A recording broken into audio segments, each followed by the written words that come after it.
Charlotte, you are watching The Ugly Atheist, and in this episode, I just wanted to talk a little bit about a strange occurrence that happened to me in my youth. These did not happen very often. In fact, this is the only one I kind of really remember being a kind of a really off the wall experience, and wanted to kind of get your take on it.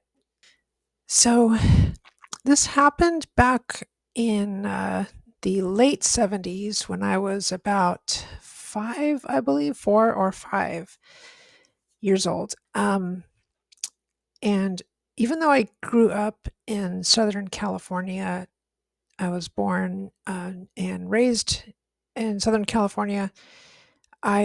For about 3 years in my childhood, my dad, because of his work in the aerospace industry, moved our family out to Missouri.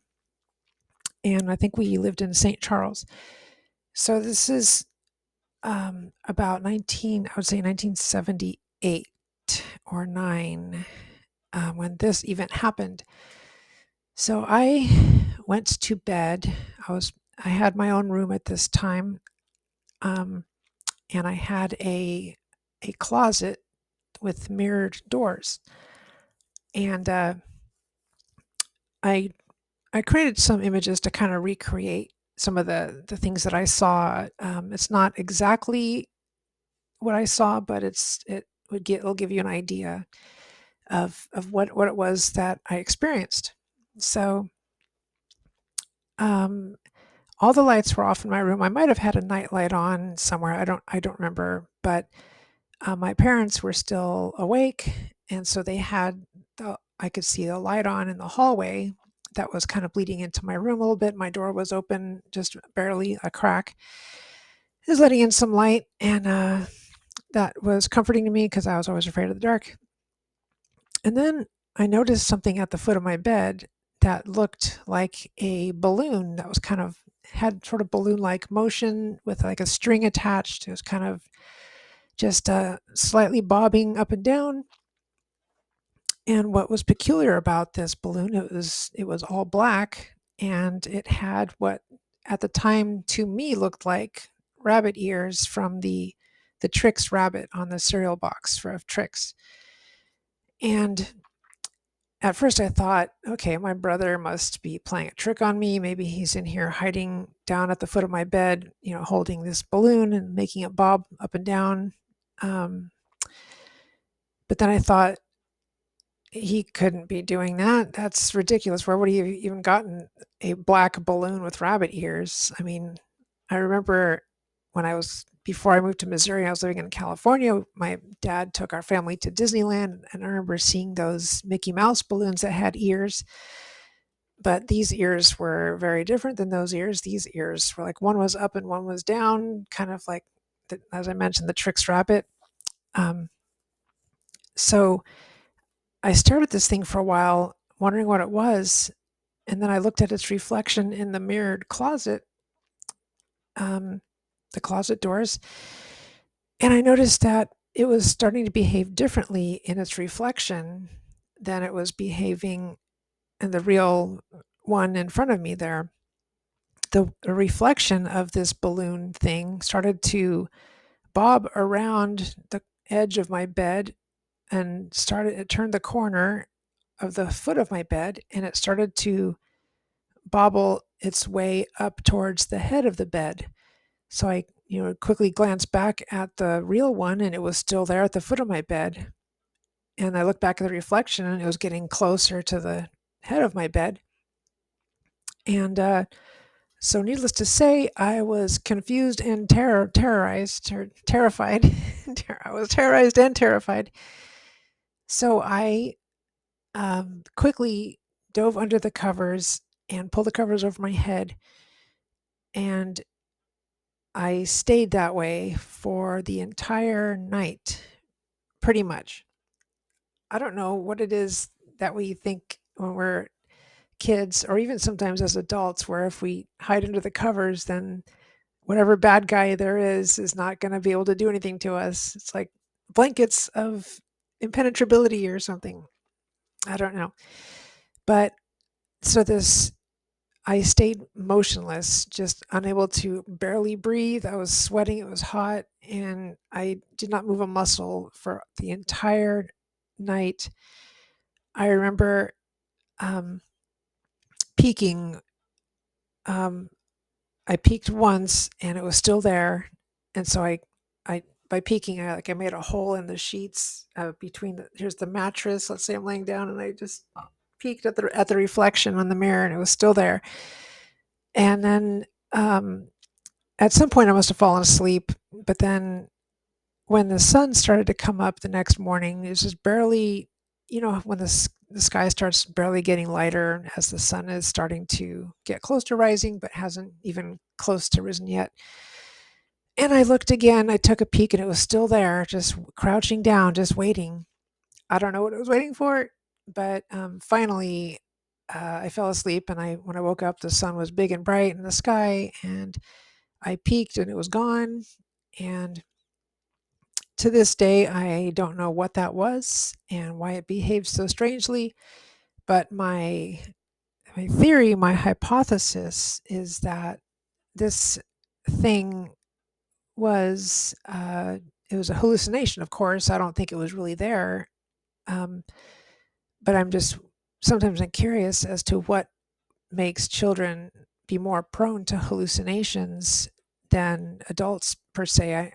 Could it be a matter of brain plasticity where we have when we're young our brains haven't solidified into normal routines and ideas about our universe and about the world around us, and so we're more prone to imagine things that as being real, that as an adult we know it can't possibly be real because we're less neurally plastic as adults, so we can't entertain these kinds of fanciful hallucinations that we can as children.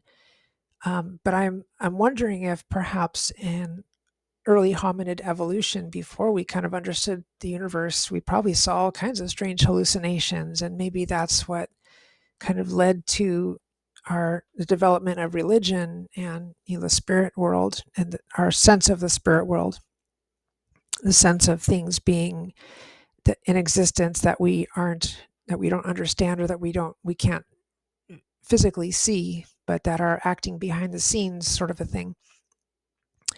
But I thought this was a very strange thing to imagine. It was kind of a mix of lighthearted fun and horrible terror because we have this balloon creature, and balloons are normally associated with fun and parties and you know birthdays and celebrations. And at the same time, it was a black balloon with oh, and the other thing that's kind of funny about it was the rabbit ears. Like, okay, who doesn't love the Trix rabbit? Even though Trix are for kids or whatever. I always felt sorry for him. I was like, come on, stupid kids, give the freaking rabbit a bowl of cereal. Like he's earned it. But that aside, um, we have that was just an unusual mix for me to imagine something like that, where there's the balloons and the rabbit on one side, and the blackness and the mystery and the confusing behavior and ominous behavior of this thing, whatever it was.